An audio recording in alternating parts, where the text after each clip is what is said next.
men lose hair in a particular manner, we can see a pattern as to how they might eventually lose their scalp hair.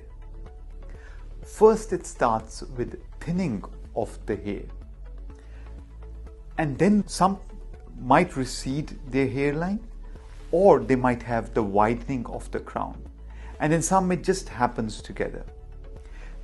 Thinning of the hair is the first sign that the hair eventually will fall off, and the newer one that's growing in its place might not be as strong.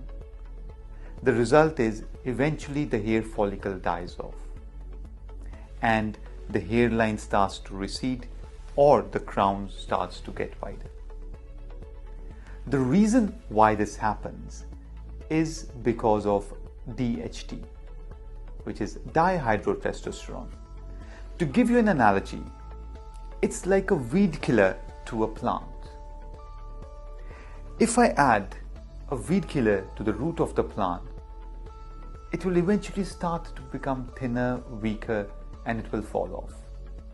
Just that the hair follicles at the front of our scalp and on the crown areas are more sensitive to it.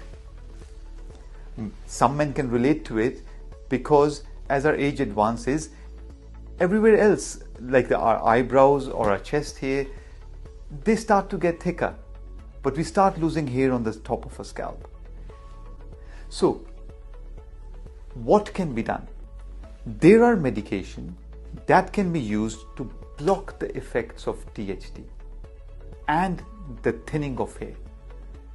Also, we can use medication to boost hair regrowth by increasing the blood supply to the base of the scalp. And we can do this in a safe manner.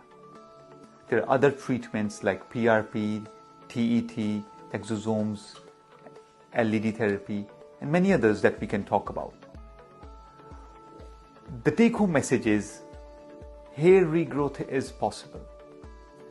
If your hair is thinning, or you're noticing your crown is getting wider, or your hairline is receding, that's the golden time to intervene if you want to delay this process.